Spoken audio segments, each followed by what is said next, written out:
Yello everybody, and welcome back to Shakes and Fidget free-to-play playthrough. We are already in game, as always, and have today a collection of different things for you. First off, there is the weekend events which are coming. Second, actually we made some nice progress within last 2 weeks, and I actually want to show you exactly how. And the last thing is the autumn in-game has started, and there are some pets which you can get only in the following 3 months. So I want to cover those as well.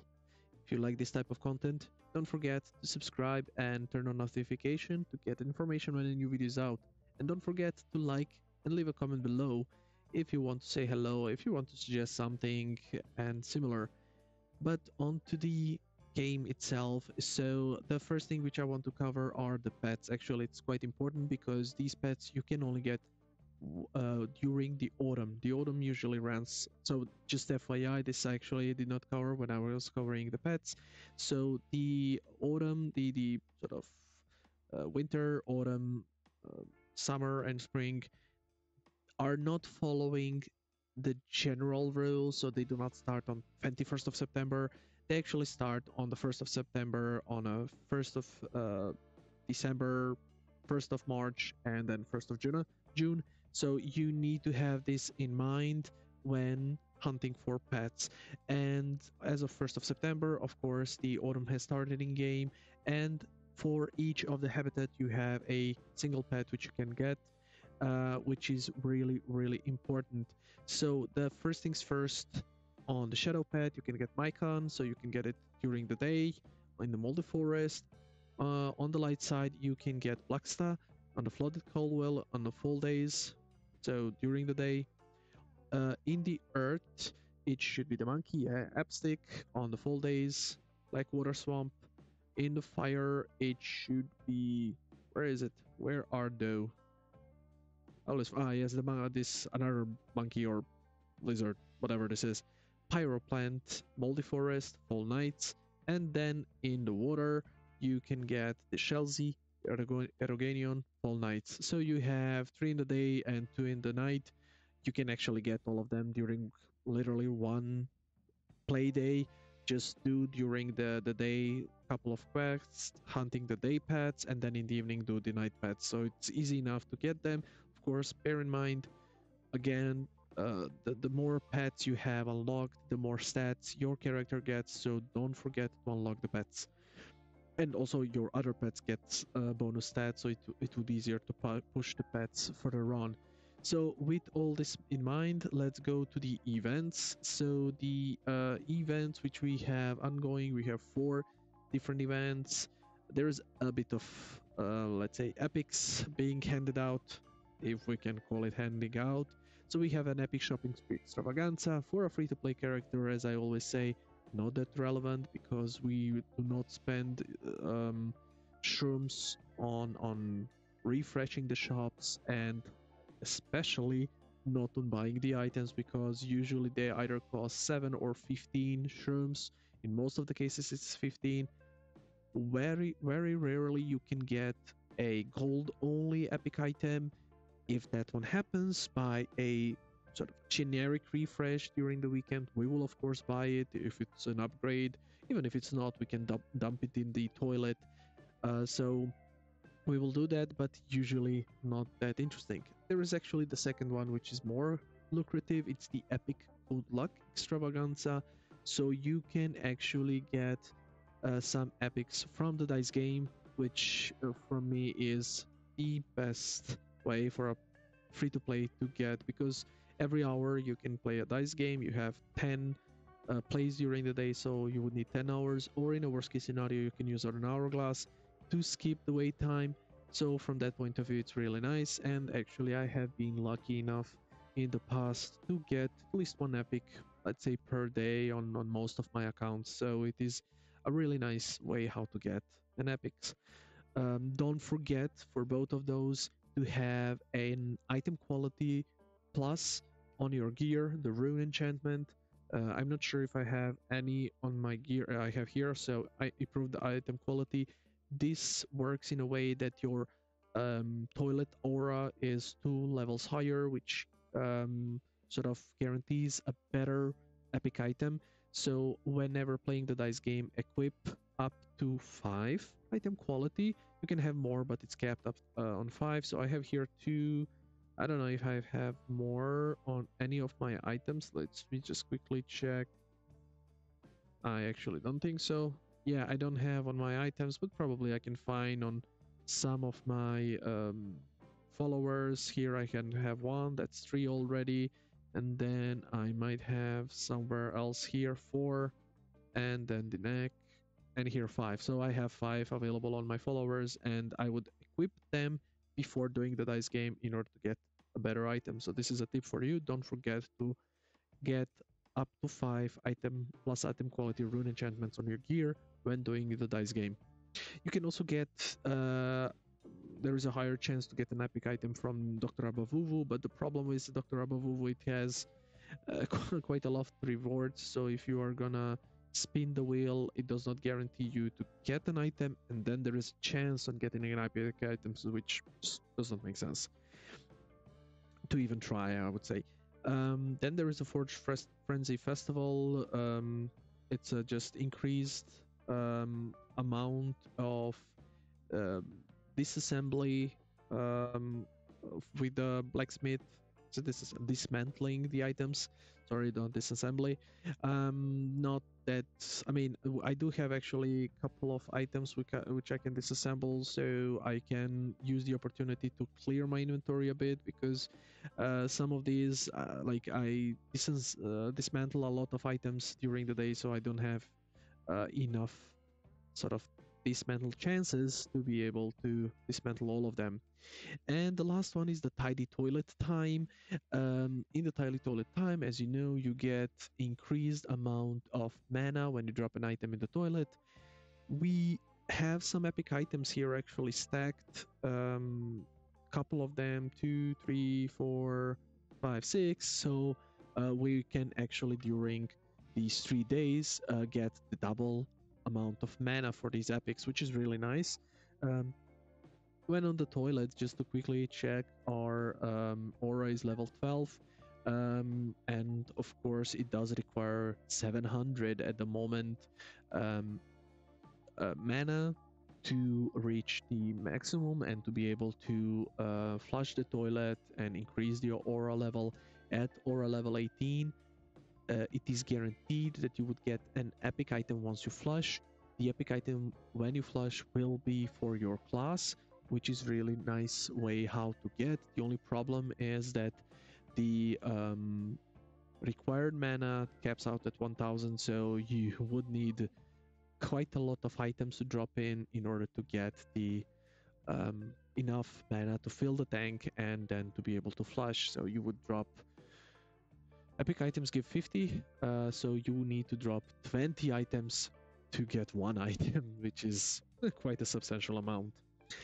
And that's it when it comes to the events. One more thing, which is a news, let's say, for all my characters, and you can see it here. I had a frame around my character, and it was, let's say, an easy way or easy frame to get. So the frame which I got, you can see it in the options. There is a frame for a character, and it's here. This is the just none, and this is the new one. This is the Twitch frame. I mentioned this in my shakesandfidget news series in the episode number 3, if I'm not mistaken. There is Twitch drops unlocked for watching the shakesandfidget official channel Twitch stream, and after 17.5 hours of watch time, you get the Twitch frame. So it is more or less easy enough. It's also good because on the Twitch streams you can get some shrooms if you participate in the giveaways. So from that point of view, anyway, you can watch and you can actually learn something. The host for the Twitch stream is a guy, a player called Mozone, and he's extremely knowledgeable. So you can actually learn a lot of stuff, especially when there are character reviews where he's reviewing a certain characters across different worlds, and then gives tips on how to improve your character. So it is really, really nice.